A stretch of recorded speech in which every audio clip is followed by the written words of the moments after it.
Quran surah kedua ayat 29, paling kanan sebelah bawah. Huwallazi khalaqalakum ma fil ardi jami'an. Baik, maka kami jadikan rezeki yang di langit ini, kami buat semua turun ke bumi. Tinggal ngambil, ada di bawah gunung, ada mineral, ada di laut, ada ikan banyak, gitu kan? Daratan, lautan, ada yang di udara, ada yang macam-macam. Hadir dalam kehidupan kita. Kita pijak, kita dapat. Jadi ketika rezekinya di langit, kemudian diturunkan oleh Allah kemana? Bumi, ke Bandung. Belum tentu ke Bandung, karena bumi itu luas. Bandung bagian dari bumi, tapi bumi tidak semuanya Bandung. Rezeki Anda, maaf, Anda orang Bandung, tapi mungkin rezekinya di Jakarta. Jakarta bagian dari bumi? Bagian dari bumi. Maka apa yang harus Anda lakukan? Turun Quran surah kedua ayat 168. Ya ayyuhan nas, kulu mimma fil ardi halalan thayyibah. Kalau Anda ingin tenang mencari rezeki, kaidah pertama, cari yang sesuai kebutuhan Anda. Jangan semua ingin dikuasai. Kalimat yang menggunakan mimma fil ardi. Silahkan. Rumus cepatnya, cari. Ikhtiar. Jadi kalau Anda ingin rezeki tidak ikhtiar, Anda nggak akan mendapatkannya. Ini untuk semua manusia atau orang beriman saja? Semua manusia. Kita minta, ya Allah, kami beriman. Kami minta aturan yang spesial dibandingkan dengan aturan umum. Maka bagi orang beriman diturunkan Quran surah kedua ayat 172. Tadi ya ayyuhan nas, sekarang ya ayyuhalladzina amanu. Hei orang-orang yang telah menyatakan dirinya beriman. Yang tadi kulu mimma fil ardi halalan thayyibah, yang ini kulu min thayyibati ma razaqnakum.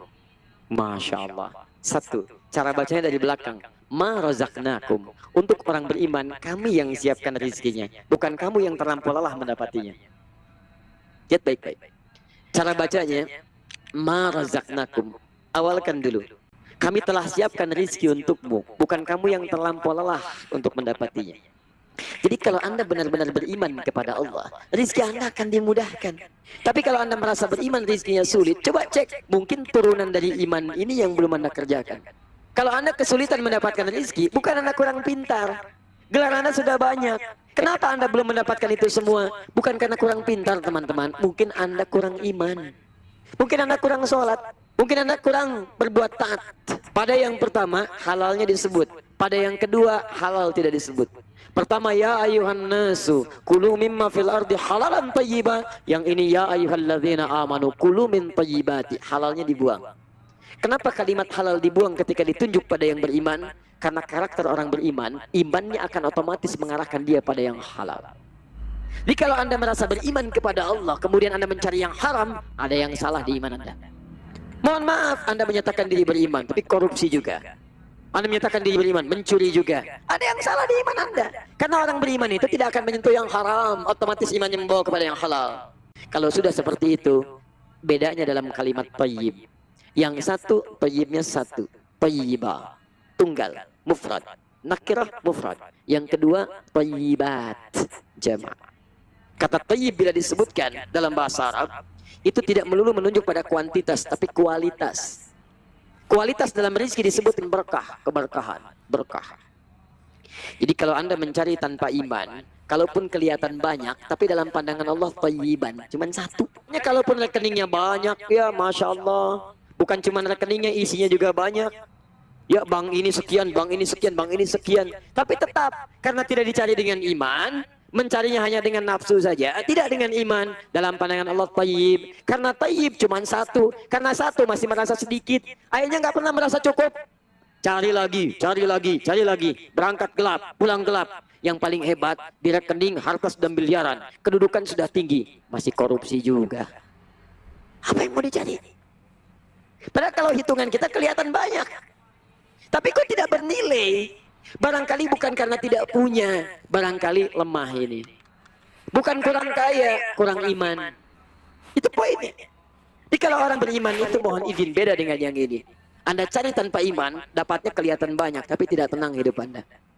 Demi Allah saya katakan, dulu orang kaya banyak, lebih kaya dari orang sekarang. Tapi saking tenangnya luar biasa. Sesibuk apa sih orang dulu?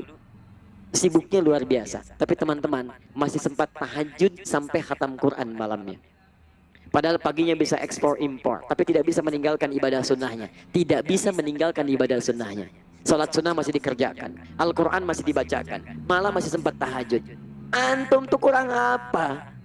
Sibuk apa? Berangkat gelap, pulang gelap. Masya Allah, sama burung aja masih kalah. Burung berangkat pagi, pulang sore, rizki cukup untuk keluarga.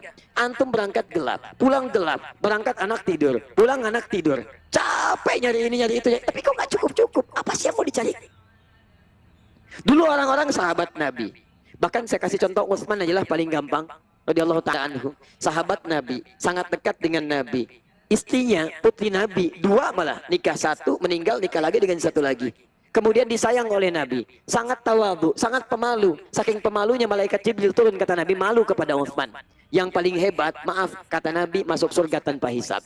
Yang paling hebat, kayanya luar biasa. Bisnis, asetnya masih ada sampai sekarang. Yang paling hebat, maaf, tidak sanggup meninggalkan ibadah sunnahnya. Utsman masih puasa, bahkan meninggalnya dalam keadaan puasa. Utsman masih tahajud, bahkan tahajud sampai khatam Quran. Demikian kata Imam An-Nawawi dalam kitabnya At-Tibyan fi Adab Hamalatul Quran, cetakan dari Kutub Al-Islamiyah, warna merah marun, halaman 38, posisi paling kanan sebelah atas, dari 1 sampai 2. Teman-teman, bandingkan dengan antum. Sahabat bukan? Bukan. Tabi'in bukan? Bukan. Antum ada jaminan surga di lisan Nabi? Tidak ada. Pernah menikah dengan putri Nabi? Tidak. Masya Allah. Sepemalu apa antum? Apakah malaikat Jibril turun malu lihat antum? Sekaya apa dibanding Utsman? Ada aset antum yang dibanggakan sampai sekarang? Sesibuk apa sih anda? Jangankan sunnah, sholat fardu terlambat. Quran nggak sempat baca, update status cuman Al-Quran. Quran nggak pernah dibaca. Tapi kalau ditanya cita-cita, surga Firdaus tanpa hisab bersama Nabi. Luar biasa. Terlampau lelah kayaknya.